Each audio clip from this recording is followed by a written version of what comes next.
Hello बच्चों, कैसे हैं आप सब। आई होप सभी बच्चे बहुत अच्छे होंगे और क्लासेज को बहुत अच्छे से अटेंड कर रहे होंगे और उम्मीद करते हैं बच्चों आपकी तैयारी बहुत अच्छी चल रही होगी। इसी क्रम में बच्चों आज हम लोगों की इंग्लिश ग्रामर की क्लास नंबर 20 है और आज हम लोग एक नए टॉपिक पर बात करेंगे जो अपना टॉपिक होगा सेंटेंस करेक्शन। इसमें हम सभी को ध्यान रखना पड़ेगा। आज हम लोगों की क्लास 1 होगी, मतलब पार्ट 1 होगी सेंटेंस करेक्शन की, जिसमें बच्चों आपको क्या मिलता है, 4 ऐसे सेंटेंसेस मिलेंगे जो या तो 4 में से कोई एक करेक्ट होगा, या तो कोई 3 इनकरेक्ट होंगे और एक करेक्ट होगा, या एक इनकरेक्ट होगा 3 करेक्ट होंगे।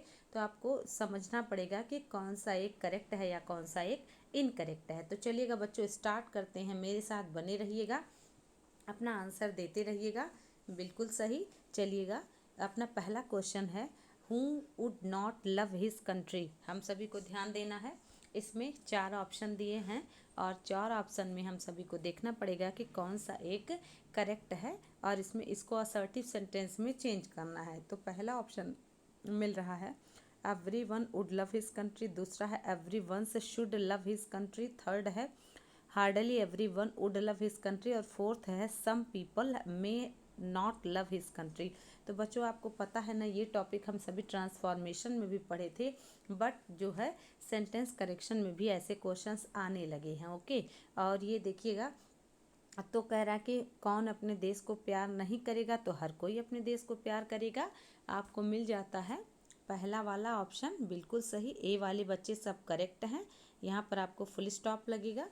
कह रहा कि every one would love his country, यानी कौन नहीं करेगा, तो इसका मतलब हर कोई करेगा। तो पहले वाले क्वेश्चन में ए ऑप्शन आपका करेक्ट है। तो बच्चों बहुत ध्यान से पढ़िएगा, ऐसे क्वेश्चंस आपको एग्ज़ाम में मिल जाते हैं और आप कहीं ना कहीं कंफ्यूज हो जाते हैं। तो आपको कंफ्यूज नहीं होना है, क्योंकि ध्यान रखना पड़ेगा कि जो जिस प्रकार के क्वेश्चंस आपको दिए जा रहे हैं उसी प्रकार के आपको ऑप्शंस भी एग्ज़ाम में मिलेंगे। ठीक है, तो चलिएगा, अपना पहला प्रश्न कंप्लीट होता है बिल्कुल सही। ए वाले बच्चे सभी करेक्ट हैं। Let's come to question number second. The apple was too sour to eat. ठीक है ना, टू श्योर टू ईट। यहाँ पर जो है हम सभी को ध्यान रखना पड़ेगा। ये देखिएगा, यहाँ जो टी डबल ओ है ना, ये टी डबल ओ रहेगा। मीन्स क्या, इतना खट्टा था कि खाया नहीं जा सकता था। तो आपको याद है ना, मैंने बता रखा है बच्चों, द एप्पल वॉज सो सोर टू, ठीक है, SOUR रहेगा, श्योर यहाँ लिखा गया है। SOUR मने शोर मने खट्टा, इसको ऐसे देख लीजिएगा। इसका पूरा सही सेंटेंस है the apple was TOO too sour, SOUR, sour means होता है खट्टा, ध्यान रखिएगा। सोर टू ईट मीन्स इतना इतना खट्टा है कि खाया नहीं जा सकता। अब आप इसको टू को रिमूव करना है, तो आपका क्या बनेगा sentence, the apple was so सोर दैट, याद है ना, दैट। इसके बाद आपको मिल जाएगा it could not be, it could not eaten, या it could not be eaten. अब बी कर देंगे तो ईटन हो जाएगा, या it could not be eaten. ठीक है, इस तरीके से बच्चों ध्यान रखिएगा। ओके, तो कौन सा ऑप्शन मिल जाएगा, yes you all are right, option number 4। ठीक है, तो दूसरे वाले क्वेश्चन में आपने क्वेश्चन समझ लिया है ना।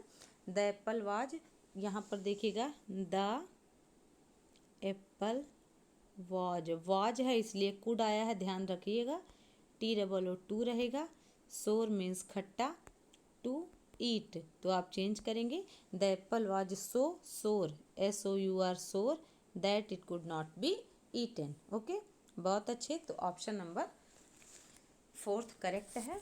आपको ध्यान देना पड़ेगा कि किस प्रकार से ऑप्शंस आपको एग्जाम में मिलेंगे और कैसे क्वेश्चंस आपको ध्यान देने पड़ते हैं। वॉज है इसलिए कुड आ रहा है बच्चों, ध्यान रखिएगा। अगर EJMR होता तो कैन आता। ओके, तो यहाँ पर आप लिखते हैं it could not be eaten. Okay, बहुत अच्छे। क्वेश्चन नंबर 3 की तरफ चलेंगे। क्वेश्चन नंबर 3 है, which of the following sentence is grammatically incorrect. आपको बताना कि कौन सा ग्रामेटिकली इनकरेक्ट है। इसका मीन्स आपको कोई जो है, बाकी 3 करेक्ट हैं, एक इनकरेक्ट है। अब पहला ऑप्शन आपको मिलता है my house is being painted at the moment. अब यहाँ पर देखिएगा, my house is being painted at the moment, मतलब इस समय मेरा घर पेंट किया जा रहा है, मेरा घर पेंट हो रहा है, तो पैसिव वॉइस में बना है, तो ये तो करेक्ट है। अपने को इनकरेक्ट ढूंढना है बच्चों, इंस्ट्रक्शन ध्यान रखिएगा। दूसरा कह रहा है I like it when people agree with me, मतलब मुझे जो है ये चीज़ बहुत पसंद है जब लोग मेरे से सहमत होते हैं। तो आपको पता है पर्सन आता है तो एंग्री और अग्री के साथ हमेशा विथ लगता है, तो ये भी करेक्ट है। तीसरा देख लीजिएगा, you know you are resembled by some famous, तो आपको याद रखना चाहिए सबसे ज़्यादा करेक्ट सेंटेंस होगा you know you are resembled, फिर है समवन फेमस, यहाँ पर बाई का प्रयोग नहीं करेंगे, ठीक है। तो यहाँ पर क्या हो जाएगा, रिजेंबल मतलब होता है सदृश या समान, ठीक है। तो यहाँ पर हो जाएगा बाई को आप हटा दीजिए, तो यही इसी में गलती थी। और चौथा देखिएगा, the restaurants kitchen is cleaned every day, मतलब जो रेस्टोरेशन का किचन है हर दिन साफ़ किया जाता है। ओके, तो ये भी करेक्ट है। हम सभी को इनकरेक्ट ढूंढना था, तो इसमें बाई नहीं रहेगा, यही अपना आंसर है, ठीक है, सी ऑप्शन। समझ पा रहे हैं ना बच्चों? तो यहाँ पर जो है सी ऑप्शन में आपको ध्यान रखना पड़ेगा, ओके, कि रिजेंबल के बाद आपका बाई नहीं रहेगा, रिजेंबल के बाद बाई नहीं रहेगा, ओके। बाकी सब सही है, ठीक है। तो ऐसे क्वेश्चंस आपको एग्जाम में मिल जाते हैं। क्वेश्चन नंबर 4 पर चलेंगे। Which of the following sentence is the correct, we enjoyed the theatre he got, अब आपको क्या ढूंढना है बच्चों, करेक्ट ढूंढना है, ठीक है। वी इंजॉयड द थिएटर आपको पता है, मैंने बता रखा है कि इंजॉय के साथ हो गया, अवेल के साथ हो गया, इन सभी के साथ हम सभी को क्या करना पड़ता है, रिफ्लेक्सिव प्रोनाउन लाना पड़ता है। तो यहाँ पर गलत हो गया ना, यहाँ पर जो है इंजॉय के साथ रिफ्लेक्सिव प्रोनाउन आना चाहिए था, इसका मतलब ये गलत हो गया। दूसरा देख लीजिएगा, he got a freeship for merit, तो यहाँ पर आपको कौन सा, ये भी सही, ये आपका नहीं, ये भी गलत है। यहाँ पर जो आपको मिल रहा है गॉट, ही गॉट, यहाँ तक तो सही है। अब फ्रीशिप जो है यहाँ पर for merit, freeship for merit नहीं हो रहेगा, फॉर नहीं होना चाहिए। Why did you kill him, ये वाला जो है करेक्ट है, यहाँ पर क्वेश्चन मार्क लगा दीजिए, सी ऑप्शन करेक्ट है। डी देखिएगा, वन आया है तो हिज आना नहीं चाहिएगा, ओ चाहिए था, O N E apostrophe S आता है। तो आप समझ पा रहे हैं कि इसमें सी ऑप्शन करेक्ट है, यानी क्वेश्चन नंबर 4 में आपको करेक्ट ढूंढना था, तो सी करेक्ट है, बाकी सब क्या है, इनकरेक्ट है, ओके। बहुत अच्छे, आप सभी लोग करेक्ट जा रहे हैं। Let's come to question number 5। Which of the following sentence which of the following sentence is correct होना चाहिए था। यहाँ पर जो सन है इसको आप जो है गलती से मान लीजिए कि टाइप करने वाले ने टाइप कर दिया है, ठीक है, तो ये कुछ नहीं है। Which of the following sentence is correct, इस बार भी आपको करेक्ट ढूंढना है। पहला ऑप्शन आपको दे रहा है ही एट टू ब्रेड्स, तो आपको याद है ना कि ही एट टू ब्रेड्स नहीं होता है, ब्रेड के साथ अगर जैसे ब्रेड हो गया, फर्नीचर हो गया, आर्टिकल हो गया और इन्फॉर्मेशन हो गया, एडवाइस हो गया, इसके साथ आप क्यों a piece of, a loaf of, है ना, इस तरीके से आर्टिकल ऑफ ऐसे लगाना पड़ता है, तो टू लोफ्स ऑफ ब्रेड्स होना चाहिए था, ना कि टू ब्रेड्स, तो ये गलत हो गया। Law and order are maintained, आपको याद है ना कि लॉ और कुछ ऐसे नाउन होते हैं जो एंड से जुड़े रहते हैं बट वो होते सिंगुलर हैं, तो इसलिए यहाँ आर नहीं लगना चाहिए था, इज लगना चाहिए था, ये भी गलत हो गया। तीसरा देखिए, अगर आप ही said that he is reading a new poem, ठीक, तो आपको याद है कि यहाँ पर पोयम रीड नहीं किया जाता, पोयम को रिसाइट किया जाता है, ठीक है, इसको ध्यान रखिएगा। फिर यहाँ पर देखिए ही सेड यहाँ पे है, अब आपको याद है ना कि जब जो डायरेक्ट से इनडायरेक्ट बनाते हैं आप, तो जब रिपोर्टिंग वर्ब पास्ट में होता है तो रिपोर्टेड स्पीच का टेंस भी चेंज होता है, तो ही सेड जब कहा तो वाज होना चाहिए था, ना कि इज होना चाहिए था, तो ये भी गलत हो गया। अब चौथा देख लीजिएगा, he wrote this letter with a fountain pen, हाँ यही करेक्ट है बच्चों। इसको करेक्ट क्यों करेंगे, क्योंकि ये जो पेन है ना ये नॉन लिविंग है और इंस्ट्रूमेंट के रूप में यूज हुआ है, तो यहाँ पर आपको याद होना चाहिए कि इंस्ट्रूमेंट के साथ हमेशा विथ का प्रयोग होता है, हम सभी को जो है करेक्ट ढूंढना था, ठीक है। तो यहाँ पर आपका टू लोब साफ होना चाहिए था, यहाँ पर इज होना चाहिए था, यहाँ पर वॉज होना चाहिए था। आप समझ गए ना कि क्या गलती है। तो 5वें नंबर के क्वेश्चन में ऑप्शन नंबर 4 करेक्ट है। ठीक है, तो जिन भी बच्चों का ऑप्शन नंबर डी आ रहा है वे सभी बच्चे करेक्ट हैं। ठीक है, बाकी बच्चे देखिए, अगर आपसे गलती हो रही है बच्चों तो आप ध्यान दीजिए, है ना, सोचिए कि कहाँ से गलती हो रही है या कौन से ऐसे पॉइंट्स हैं जो मेरे से एग्ज़ाम में गलत हो सकते हैं। ओके, बहुत अच्छा कोशिश है, बहुत बढ़िया प्रयास कर रहे हैं। चलिएगा क्वेश्चन नंबर 6 पर चलते हैं। विच of the following sentence is incorrect, इसको देख लीजिएगा। द क्लाइम इनकरेक्ट आपकी बताना है, इंस्ट्रक्शन को ध्यान देते हुए चलना है बच्चों। The climate of Shimla is better than Kanpur, आपको याद है मैंने बताया था इनकरेक्ट पहले ही तो मिल गया इनकरेक्ट। क्यों? क्योंकि मैंने बताया था कि शिमला की जलवायु का कानपुर के जलवायु से जो है कंपेरिजन हो रहा है, ना कि कानपुर का शिमला से। तो आपको याद है मैंने क्या बताया था, दैन दैट ऑफ या दैन दोज ऑफ होता है। तो जब सिंगुलर होगा तो दैट ऑफ लगेगा और प्लूरल होगा तो दोज ऑफ लगेगा। तो क्लाइमेट सिंगुलर है तो दैन दैट ऑफ कानपुर होना चाहिए था। यही वाले में गलती आपको मिल गई, ए ऑप्शन में ही। ठीक है, बाकी देखिए बी में दिस बुक इज़ प्रिफरेबल, तो आपको पता है कि प्रिफर और प्रिफरेबल, सीनियर, जूनियर, इन्फीरियर, इन सभी के साथ टू लगता है। यू ही एंड आई, आपको ये भी पता है कि 231 का नियम लग रहा है, यह भी सही है। वर्ब प्लूरल होता है, ये भी सही है। It is Sita who want, तो ये भी जानते हैं आपकी हूँ के साथ जो वर्ब आएगा वो अपने पहले वाले सब्जेक्ट के अनुसार लगता है। बात समझ में आ रही है ना। तो बिल्कुल सही, 6 नंबर क्वेश्चन में ए ऑप्शन ही इनकरेक्ट था। हम सभी को इनकरेक्ट ढूंढना था बच्चों, ठीक है ना। तो आपका करेक्शन होना चाहिए था द क्लाइमेट ऑफ शिमला, इसके बाद होना चाहिए था दैन दैट ऑफ। इसको ध्यान रखिएगा, और ये सब क्वेश्चन एग्ज़ाम में पूछता है। ठीक है, यही सारे पॉइंट्स हैं जो आपको एग्ज़ाम में सिलेक्शन और रिजेक्शन का आधार बनते हैं। ठीक ना। चलिएगा बच्चों, चलते हैं क्वेश्चन नंबर 7 पर। सभी बच्चे बहुत मन से पढ़ रहे हैं। अगला देखिएगा, which of the following sentence is a grammatically incorrect. आप देखिएगा इनकरेक्ट ढूंढना है बच्चों, इंस्ट्रक्शन को ध्यान देते हुए काम करना पड़ता है। Each boy and each girl were punished, मिल गया ना गलत यहीं पर। क्यों भाई? क्योंकि मैंने आपको बता रखा है कि ध्यान रखना पड़ेगा कि जब कभी भी, ठीक है, जब ईच और एवरी आए, आइदर आए नाइदर आए, तो वो हमेशा सिंगुलर को फॉलो करता है। ठीक है, जब तक ऑफ द ना लगे, ऑफ द लगेगा तब तो मतलब जो है जैसे नाइदर हो गया ना कि नाइदर राम नार रोहित, तो ये सिंगुलर को मानेंगे। लेकिन अगर नाइदर यू नॉर दे होता तो दे के साथ वर लगता, बाद वाले के अनुसार लगता है। लेकिन अगर नाइदर यू नॉर आई हो इस तरीके से, या ईच बॉय एवरी गर्ल, तो वो हमेशा सिंगुलर लेता है। तो यहाँ पर आप देखिए वॉज होना चाहिए था, तो ए ऑप्शन ही मिल गया जो कि इनकरेक्ट है।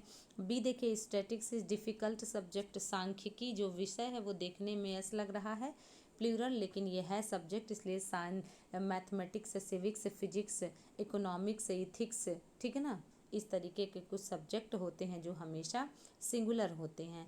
नेक्स्ट देखिएगा, the captain of the players has not, तो प्लेयर्स का कैप्टन के नाते हैज लगा है, तो ये भी करेक्ट है। A great number of people have, तो आपको याद होना चाहिए कि a great number of people मतलब बड़ी संख्या में लोग वहाँ यहाँ आए, तो हैव करेक्ट होगा। हम सभी को इनकरेक्ट ढूंढना था, तो क्वेश्चन नंबर 7 में हम सभी को मिल गया ए ऑप्शन में ही, each boy and each girl. ठीक है, each boy and each girl was होना चाहिए था, ना कि वर होना चाहिए था। ओके, बहुत अच्छे। क्वेश्चन नंबर 8 पर चलिएगा। क्वेश्चन नंबर 8 है, which of the following sentence is correct. At last I have been solving the problem. यहाँ पर कह रहा है कि अंततः मैंने, यहाँ करेक्ट ढूंढना है बच्चों, इसको भी ध्यान दीजिए, यानी कि ये गलत हो गया। ठीक, अब जब गलत हो गया तो सही ढूंढना है, और उसके बाद जो गलत होगा वो हम आपको बता रहे हैं। दूसरा देखिएगा, कह रहा है कि Jack has been trying to get book published for ages, इसके बाद है but so far no one has said yes, ये करेक्ट है। तीसरा देखिएगा, my friend has buying a new car it looks great, ये भी गलत हो गया।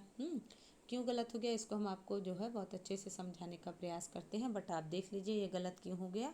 और आखिर बी क्यों करेक्ट है। डी ऑप्शन भी देख लिया जाए, I have never been understanding. तो आपको तो ये तो एकदम पता चल गया कि अंडरस्टैंडिंग कभी नहीं होता, अंडरस्टैंड होता है। गेटिंग होता है, आई एम नॉट गेटिंग, लेकिन आई एम नॉट अंडरस्टैंडिंग आप नहीं कह सकते। ओके, जैसे आप ध्यान रखिएगा कि स्मेल हो गया, हियर हो गया, ठीक ना, एपियर हो गया, सीम हो गया, इस कुछ ऐसे वर्ड हैं जो हमेशा प्रेजेंट में रहते हैं, इसको आप आईएनजी नहीं लगा सकते। अब देखिए पहला वाला क्यों गलत है। देखिए I have been solving the problem, यहाँ पर आई हैव बीन सॉल्विंग नहीं, एट लास्ट मैंने सॉल्व कर दिया होना चाहिए था ना, इसलिए ये गलत हो गया।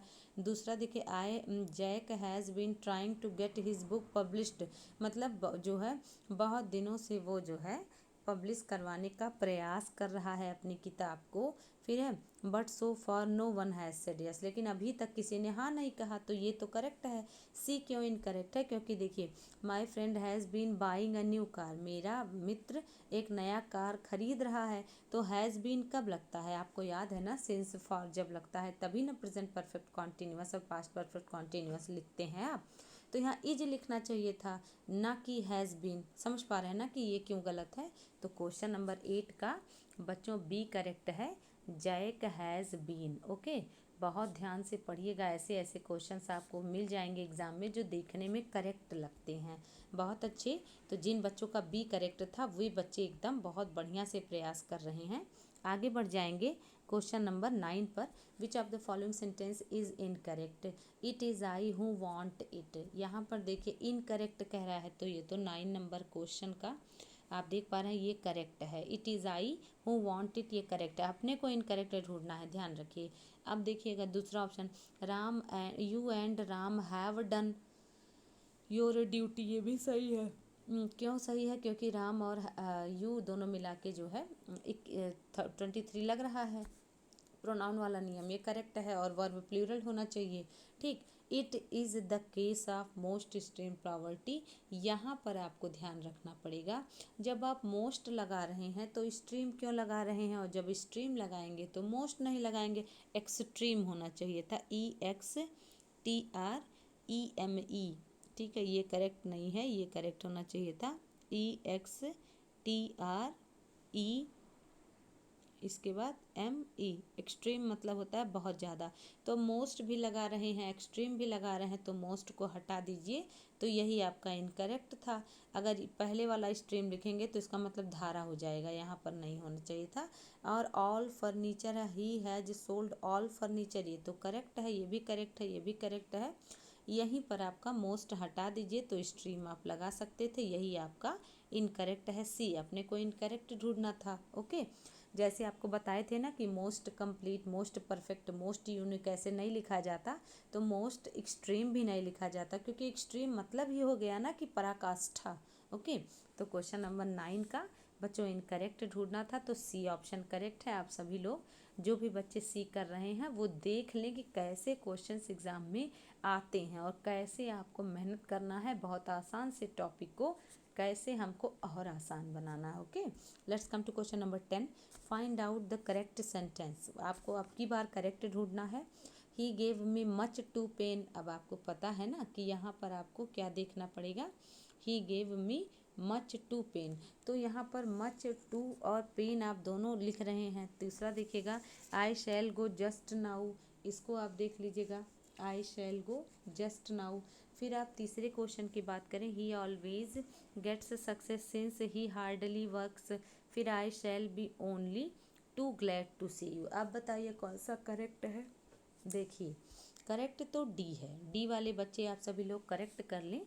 बाकी हम सभी देखते हैं कि डी क्यों करेक्ट है, बाकी सब क्यों इनकरेक्ट है। ठीक है, क्या क्या चेंजेस होंगे तो बाकी सेंटेंस भी करेक्ट हो सकते हैं, और ऐसे क्वेश्चंस बच्चों एग्जाम में आते हैं। ओके, तो डी करेक्ट है, अपने को करेक्ट ढूंढना था। पहला क्यों करेक्ट नहीं है, मच टू पेन नहीं होना चाहे, टू मच पेन होता है। ठीक है, टू के बाद मच और एडजेक्टिव आता है। ओके, तो ये इनकरेक्ट इसलिए निकल गया। आई शैल गो जस्ट नाउ, तो यहाँ पे मैं जस्ट नाउ जाऊँगा, नहीं भाई ऐसे नहीं होता, मैं अभी अभी गया, अभी अभी निकला, ऐसे करते हैं, फ्यूचर में जस्ट नाउ नहीं करेंगे।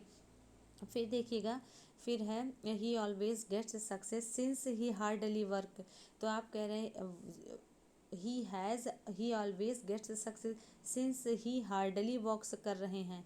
तो यहाँ पर आपको याद रखना पड़ता है कि जब हार्डली का सेंस आता है तो नेगेटिव सेंस में आता है, और अगर बीच में सिंस आ जाए तो उसके पहले प्रेजेंट परफेक्ट बाद में पास्ट इंडिफिनिट होता है। तो ये भी इनकरेक्ट हो गया। अपने को करेक्ट ढूंढना था तो डी करेक्ट है। ओके, बहुत अच्छे। क्वेश्चन नंबर 11 देख लीजिएगा। क्वेश्चन नंबर 11 में क्या दिक्कत है? Which of the following sentence is correct. आपकी बार से क्या करना है, ढूंढना है बच्चों, करेक्ट ढूंढना है। He said that he will go to Delhi. अब कह रहा है आपको सेंटेंस में he said that he will go to Delhi, पहला सेंटेंस है।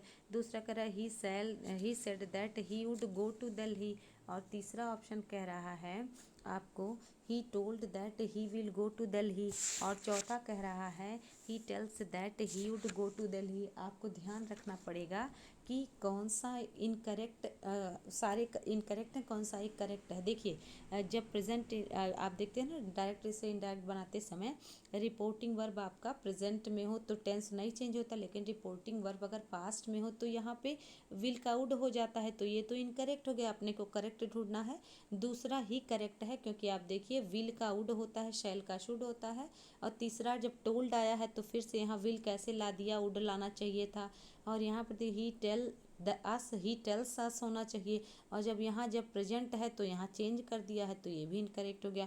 आप समझ पा रहे हैं ना कि कैसे किसी टॉपिक से क्वेश्चन पूछता है, और आता बहुत आसान है, बट अगर तनिक सा आपसे जो है गलती हुई या तनिक सा आप कंफ्यूज हुए तो आपसे वो क्वेश्चन गलत हो जाता है। ठीक है, तो क्वेश्चन नंबर 11 का बच्चों बी ऑप्शन करेक्ट है। ठीक है, क्योंकि आपको पता होना चाहिए कि टेंस कब चेंज होगा और टेंस कब चेंज नहीं होगा। ऐसे क्वेश्चंस एग्जाम में आते रहते हैं। आपको ध्यान रखना पड़ेगा कि जब रिपोर्टिंग वर्ब प्रेजेंट या फ्यूचर में होता है तो रिपोर्टेड स्पीच के टेंस में चेंज नहीं होता, लेकिन जब पास्ट में होता है तो रिपोर्टेड स्पीच के टेंस में चेंज होता है। ओके, तो बहुत अच्छे। क्वेश्चन नंबर 12 देखिएगा। Identifies the correct sentence. फिर से बताना पड़ेगा कि करेक्ट कौन सा है, इंस्ट्रक्शन के अनुसार हम सभी को काम करना पड़ेगा। पहला ऑप्शन कह रहा है he ran fastly while I ran slowly. अब जो है कह रहा है कि वह तेज दौड़ा जबकि मैं धीरे दौड़ा। दूसरा कह रहा है he ran fastly while I ran slow. तीसरा कह रहा है he ran fast while I ran slowly. फिर है he ran fast while I ran slow. तो जो नहीं होगा उसको तो एकदम आप हटा दें। देखिए आई के साथ SAIS कभी नहीं लगता, डी हटा दें। पहला देखिएगा ही रन फास्टली, तो ही रैन फास्टली अगर आप कहेंगे तो आपको याद रखना पड़ेगा कि जो फास्ट होता है ना, यही जो है इसका तेज मीनिंग होता है। इसका जो कंपैरेटिव डिग्री फास्टर होता है और सुपरलेटिव डिग्री फास्टेस्ट होता है। फास्टली कोई वर्ड नहीं होता बच्चों, फर्स्टली होता है, FIRSTLY फर्स्टली होता है, लेकिन फास्टली नहीं होता है। ठीक है, ध्यान रखिएगा, फास्टली नहीं होता है, ये इनकरेक्ट है, फास्ट होता है। तो अब किन दो में आया है फास्ट और फास्टली? तो पहले दूसरे में फास्टली आया है, तीसरे में आपका स्लो है। जबकि आपको एडवर्ब लगाना है ना, रैन का एडवर्ब फास्ट है तो यहाँ पर रैन का जो है एडवर्ब स्लोली बनेगा, ना कि स्लो, मतलब तेजी, धीमे से और तेजी से। ठीक है, यहाँ पर ये एडजेक्टिव नहीं है, ये एडवर्ब लाना है आपको, वर्ब के बाद एडवर्ब आता है। तो सी ऑप्शन करेक्ट है। क्वेश्चन नंबर 12 का सी ऑप्शन करेक्ट है। ठीक है, फास्टली नहीं होता है, ध्यान रखिएगा, फास्ट होता है और स्लो होता है कब? जब आप जो है एडजेक्टिव की तरह लगाते हैं, आई एम स्लो लर्नर, ठीक है, आई एम वेरी स्लो। लेकिन जब आप यहाँ पर एडवर्ब बनाते हैं तो यहाँ पर आपको बनाना पड़ता है स्लोली, एडवर्ब स्लोली होता है, LY लगकर एडवर्ब लगता है। ओके, बहुत बढ़िया बच्चे। क्वेश्चन नंबर 13 देख लीजिएगा। Which is the incorrect sentence? I have a 20 rupees, I have 2 10 rupee note. ऐसे क्वेश्चंस एग्जाम में आते हैं। ठीक है, बहुत ध्यान से पढ़िएगा। इसके बाद देखिएगा दूसरा कह रहा है India can not accept 2 nations theory. Incorrect ढूंढना है, तो सही मामले में अगर आपको देखना है तो इनकरेक्ट कौन सा होगा? ये जो 20 है ना, ये 20 रुपीज़ करेक्ट है, 20 रुपीज़ है, तो यहाँ पर ये भी इनकरेक्ट है। ये भी इनकरेक्ट है। आ नहीं होना चाहिए था। I have two 10 rupee note, तो नोट्स होना चाहिए था, ये भी इनकरेक्ट है। इसके बाद India can not accept 2 nations theory, यहाँ पर नेशन थ्योरी होना चाहिए था, ये भी इनकरेक्ट है। फिर है मैन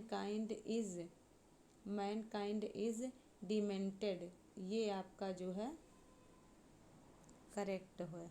ठीक है, आपको इनकरेक्ट ढूंढना था, तो आप क्या करिएगा, आप यहाँ पर करेक्ट कर लीजिए। ठीक है, ये गलती से कुछ हो गया है, करेक्ट ढूंढना था, तो बाकी तीनों इनकरेक्ट है और चौथा 13 में क्या है, चौथा डी वाला करेक्ट है। ठीक है, मैन काइंड इज डिमेंटेड, ये करेक्ट है। ठीक है, बाकी तीनों इनकरेक्ट हैं। समझ में आ रहा है ना? ध्यान रखना पड़ेगा। 20 रुपीज़ तो करेक्ट था, आ नहीं लगना चाहिए था, दूसरे वाले में नोट्स लगना चाहिए था। ठीक है, और बीच में हाइपन आना चाहिए था, इस तरीके से इसका लिखा जाना सही था। 10 रुपी फिर है नोट्स। ठीक, ये था। समझ पा रहे हैं ना? क्वेश्चन नंबर 13 में चौथा करेक्ट है, ये इनकरेक्ट को मत ध्यान दीजिएगा, करेक्ट ध्यान देना है। क्वेश्चन नंबर 14 देख लीजिएगा, विच of the following expression is correct, कौन सा सही तरीका है लिखने का। लेटर राइटिंग सभी करते हैं ना, कौन सा तरीका सही होता है बच्चों, देख लीजिएगा। हमेशा योर्स होता है, ये प्रोनाउन की तरीके से लिखा जाता है, योर्स ट्रूली, योर्स सिंसियरली। तो आप देख पा रहे हैं कोई भी कॉमा वगैरह नहीं लगता है, अपॉस्ट्रॉफी, तो आपको करेक्शन देखना पड़ेगा। योर्स सिंसियरली पहला वाला करेक्ट है, यानी कि ए ऑप्शन। ठीक है, अगर अफेक्शनेटली लिखना हो तब भी यही करते हैं आप, ट्रूली लिखना हो तब भी यही करते हैं, फेथफुली लिखना हो तब भी यही करते हैं, मतलब एपॉस्ट्रॉफी वगैरह का कोई भी साइन नहीं लगाते हैं। आपको ध्यान रखना पड़ेगा कि प्रोनाउन के तरीके से, यानी कि जो पॉजेसिव प्रोनाउन था ना, ठीक उसी प्रकार से लिख दिया जाता है, कुछ भी चेंज अपने हिसाब से नहीं किया जाता। चलेगा, क्वेश्चन नंबर 15 देख लीजिएगा। क्वेश्चन नंबर 15 कह रहा which of the following content is grammatically correct, फिर से इस बार करेक्ट ढूंढना है। We rarely see a lion, we scarcely see a lions. इसके बाद कह रहा है वी ही प्लेड गुड, और जो है ही लिव्स माइजरली। बताइएगा इसमें कौन सा जो है, इसमें क्या देखना है, कौन सा करेक्ट है देखना है। बहुत आसान है, बहुत ज़्यादा आसान है बच्चों, बताइएगा। देखिए, इसमें ए वाले बच्चे आप सभी लोग करेक्ट हैं, जितने भी बच्चे ए आंसर कर रहे हैं वही करेक्ट हैं, बाकी बच्चे गलत हैं। अब देखिए ए वाला क्यों करेक्ट है, ध्यान रखिएगा। We rarely see a lion, ठीक, ये करेक्ट क्यों है, बाकी क्यों इनकरेक्ट है। देखिए यहाँ पर स्कार्सेली है और यहाँ पर लॉयन ए लगाया है और लॉयंस कर दिया है, तो ये गलत हो गया ना। ए के साथ कैसे लॉयंस कर सकता है। ही प्लेड गुड, ये आपको देखने में अच्छा लग रहा है, लेकिन गुड एडजेक्टिव है, अपने को एडवर्ब लाना है। ही प्लेड वेल करना चाहिए था, ना कि गुड करना चाहिए था। समझ पा रहे हैं ना क्या गड़बड़ हो रही है। ही लिव्स माइजरली, ये नहीं लिखना चाहिए था, इसका सही तरीका क्या होना चाहिए था, यहाँ पर जो माइजरली है तो यहाँ माइजरली में आपको LY नहीं लगाना चाहिए था, ही लिव्स माइजरली ऐसा नहीं लिखना चाहिए था आपको, इनकरेक्ट है। तो इन माइजर लिख सकते थे आप, लेकिन माइजरली नहीं। ठीक है, तो यहाँ पर आपका मिजरेबल कंडीशन लिख सकते थे। यहाँ ये सब करेक्ट है, ये भी करेक्ट, ए ऑप्शन आपका करेक्ट है, बाकी सब इनकरेक्ट है। क्वेश्चन नंबर 16 देख लीजिएगा। विच of the following content is grammatically incorrect, अब की बार इनकरेक्ट ढूंढना है। ठीक है, किसी भी टॉपिक से रिलेटेड आपको बच्चों क्वेश्चंस बहुत ज़्यादा 20 क्वेश्चंस बनाने का बना करके आपको दिया जाता है, ताकि बच्चों आपका प्रैक्टिस हो सके, आपको पता चल सके कि किसी पर्टिकुलर टॉपिक से किस प्रकार के क्वेश्चंस बन सकते हैं। इसमें आपको इनकरेक्ट ढूंढना है, तो बताइए कौन सा इनकरेक्ट है। पहला तो मैं बता दूं करेक्ट है, ठीक। अब दूसरा देख लीजिए, he threw the stick into the river, ये भी करेक्ट है। तीसरा देखिएगा, we went near the station, ये आपका क्या है, इनकरेक्ट है। ठीक है, नियर जो है द स्टेशन नहीं लिखना चाहिए था, आपको लिखना चाहिए था, ठीक है। नियर एंड नियरेस्ट आप नहीं लिख सकते हैं, ठीक है। नाउन के पहले ध्यान रखिएगा, नियर द स्टेशन नहीं, नेक्स्ट टू द स्टेशन आप बोल सकते हो, ठीक ना। नाउन के पहले नियर और नियरेस्ट वर्ड नहीं लिखा जाता सामान्यतया, तो यही आपका इनकरेक्ट है, ये सी वाला, ठीक है। सी वाला, डी वाला भी करेक्ट है, ही वॉज ए फेवरेट। इसके बाद हो जाएगा विथ हिज फ्रेंड, कि अपने मित्र के द्वारा वह जो है विथ हिज फ्रेंड्स मतलब अपने मित्रों में वह फेवरेट है। तो 16 नंबर क्वेश्चन का इनकरेक्ट ढूंढना था बच्चों, तो 16 नंबर में सी आपका क्या है, इनकरेक्ट है, वी वेंट, ठीक है। इसके बाद जो है द स्टेशन, ये करना चाहिए था, ठीक है, या नेक्स्ट टू द स्टेशन कर सकते थे इस तरीके से। नियर का प्रयोग, नियर और नियरेस्ट का आपको ध्यान रखना पड़ेगा, नियरेस्ट का नाउन के साथ या नाउन के पहले नहीं किया जाता प्रयोग, ठीक है। बहुत सारी चीज़ें हैं ऐसे जो आपको समझना पड़ेगा। क्वेश्चन नंबर 17 पर चलते हैं। हाँ बिल्कुल सही बच्चे, आप सभी लोग करेक्ट हैं, सभी लोग बहुत अच्छा प्रयास कर रहे हैं। क्वेश्चन नंबर 17 देखिएगा, which of the following is correctly written. अब बताइएगा, फिर से वही बात हो गई ना, कान चाहे जिधर से पकड़िए, कान आप ही का खिंचाएगा, करेक्टली बताना है इस बार। My father is a advocate, मिल गया ना गलत, एन एडवोकेट होना चाहिए था। ही इज़ एन यूरोपियन, यहाँ ए होना चाहिए था। सनराइजेज इन द ईस्ट आपको बोलना चाहिए था the sunrises in the east, समझ पा रहे हैं ना। तो कौन सा, डी वाला देखिएगा, you are an M P, तो ए आप कह रहे हैं एम पी, यही करेक्ट है, डी, ठीक है, करेक्ट बताना है। तो क्वेश्चन नंबर 17 का डी करेक्ट है, you are an M P. Article के ऐसे क्वेश्चंस आएंगे और आप कंफ्यूज हो जाएंगे। उच्चारण पे ध्यान दीजिए बच्चों, देखिए एडवोकेट तो ए पढ़ रहे हैं ना हिंदी में, तो एन यूज करना चाहिए था, क्यों आखिर ए कर दिए, गलत कर दिए आप। ही वॉज एन यूरोपियन, अब आप ई भले लिखा है बट यू पढ़ रहे हैं कॉन्सोनेंट, तो ए यूरोपियन लिखना चाहिए था। तीसरा देखिए द सन लगाना चाहिए था, ये गलत हो गया, ये भी गलत, ये भी गलत। चौथा करेक्ट है। एमपी में ध्यान रखिए, एम आप बोल रहे हैं ना, लिख रहे हैं कॉन्सोनेंट, उच्चारण आप कर रहे हैं जो है वॉवेल, तो एन एम पी करेक्ट होगा, ठीक ना, समझ गए ना, बिल्कुल सही, बहुत अच्छे। क्वेश्चन नंबर 18 देख लीजिएगा, choose from the following option the sentence which is correctly written. इसको बता दीजिएगा कौन सा है जो करेक्टली रिटन यानी कि करेक्ट है।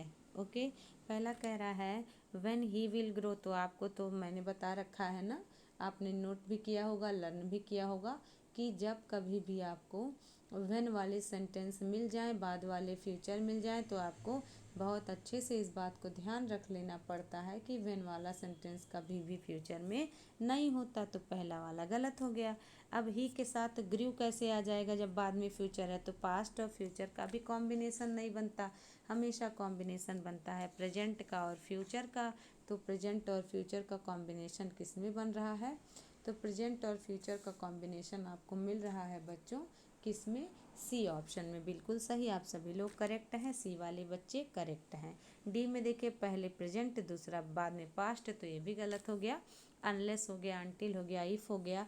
तो मैंने आपको क्या बता रखा है, आपको ध्यान होगा कि जब व्हेन वाला क्लॉज, इफ़ वाला क्लॉज हमेशा प्रेजेंट में रहता है, ठीक है, तो बाद वाला क्लॉज किस में रहता है, फ्यूचर में, ठीक ना। बहुत अच्छे बच्चे, बहुत बढ़िया।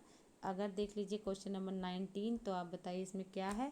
इसमें भी देखिए इंस्ट्रक्शन, देखिए करेक्ट क्या होगा, ध्यान करिएगा, थोड़ा सा बड़ा क्वेश्चन है, मैं और कम करके आपको दिखाती हूँ, देखिएगा, ठीक है, बहुत ध्यान से देखिए, करेक्ट आपको बताना है, ये तो आपने पकड़ लिया ना। अब देखिए पहला कह रहा है the latest news of the people killed in the recent flood are highly disturbing. तो यहाँ पे कह रहा है कि लेटेस्ट न्यूज़ क्या थी, लेटेस्ट न्यूज़, यहाँ पर आपको ध्यान करना है कि जो लेटेस्ट न्यूज़ है, latest news of the people killed in the recent flood are highly disturbing, इसमें आपको क्या ध्यान रखना है, इसमें करेक्ट कौन सा है, तो सी वाला, बिल्कुल सही, जो भी बच्चे सी कह रहे हैं वही करेक्ट है, ठीक। देखिए क्यों, क्योंकि आपको देखना पड़ेगा कि जो आर है ना, ये आर नहीं होना चाहिए था, इज होना चाहिए था। क्यों? क्योंकि देखिए न्यूज़ की बात हो रही है ना, कि जो लास्ट न्यूज़ है गलत हो गया, न्यूज़ लेटेस्ट होता है।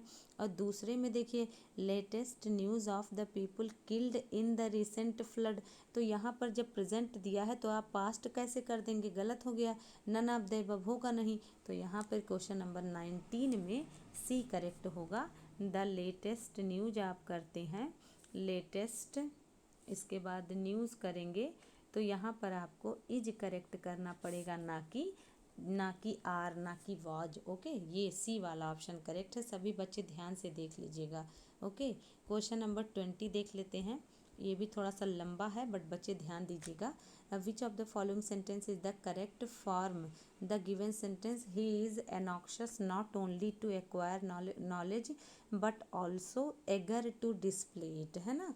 वह बहुत चिंतित था, सिर्फ ज्ञान को एक्वायर करने के लिए नहीं बल्कि वह उसको दिखाने के लिए भी। तो क्वेश्चन नंबर 20 में कौन सा करेक्ट होगा, बहुत ध्यान से करिएगा। ऐसे क्वेश्चंस एग्जाम में आ जाते हैं और आपको कंफ्यूज कर देते हैं। इसमें कौन सा करेक्ट है, ही इज एनॉक्शियस नॉट ओनली। आपको पता होना चाहिए कि जब नॉट ओनली और बट ऑल्सो का कॉम्बिनेशन बनता है तो नॉट ओनली और बट ऑल्सो का कॉम्बिनेशन आपको ध्यान रखना है। यदि पहले का प्रयोग नाउन के साथ हो तो दूसरा भी नाउन के साथ, यदि पहले का प्रयोग आपको मिल जाएगा वर्ब के साथ तो दूसरा भी वर्ब के साथ। तो यहाँ पर आप देखिएगा नॉट ओनली, तो यहाँ पर आपको मिला नॉट ओनली एक्वायर नॉलेज, तो बट ऑल्सो। अब देखिए बट ऑल्सो एगर टू, तो यहाँ पर जो है टू के पहले बट ऑल्सो आना चाहिए था ना, तो टू के पहले बट ऑल्सो किस ऑप्शन में है, तो क्वेश्चन नंबर 20 का आपका हो जाएगा। ठीक है, देखिए ही is not only for knowledge, तो गलत हो गया ना, टू एक्वायर गलत हो गया। दूसरा देखिए आपको बस ध्यान देना है ना कि पहले टू के पहले आया है तो दूसरा भी टू के पहले आएगा, एगर नहीं आएगा।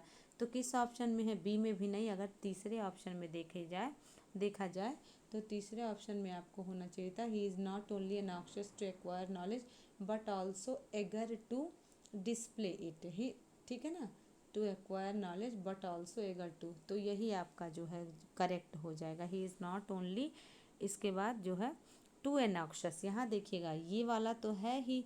यहाँ पर अब ऑप्शन के अनुसार आपको चुनना पड़ेगा कि यहाँ पर अगर टू है तो नॉट ओनली का प्रयोग एनॉक्शियस के पहले हो जाना चाहिए ना, ही इज़ टू एनॉक्शियस। ओके, बात समझ पा रहे हैं ना। पहले के अनुसार अगर ऑप्शन नहीं मिला तो आप दूसरे के अनुसार बात करिए, अगर टू के पहले तो यहाँ पर क्या हो जाएगा, एनॉक्शियस के पहले आ जाएगा नॉट ओनली, तो तीसरे ऑप्शन में है सी ऑप्शन। ठीक है, तो क्वेश्चन नंबर 20 का सी करेक्ट है। इसका करेक्शन होना चाहिए ही इज़ नॉट ओनली, ठीक है ना, टू एनॉक्शियस। ओके, एनॉक्शियस मतलब होता है चिंतित होना। ठीक है, समझ लीजिएगा आप। तो बच्चों बहुत अच्छा आपने प्रयास किया, सभी के लगभग आंसर करेक्ट जा रहे हैं। ठीक है, तो ऐसे ही आप मेहनत करते रहिए, खुश रहिए, खूब मन से पढ़ाई करिए, स्वस्थ रहिए। मिलते हैं नेक्स्ट क्लास में, तब तक के लिए thank you so much, thanks.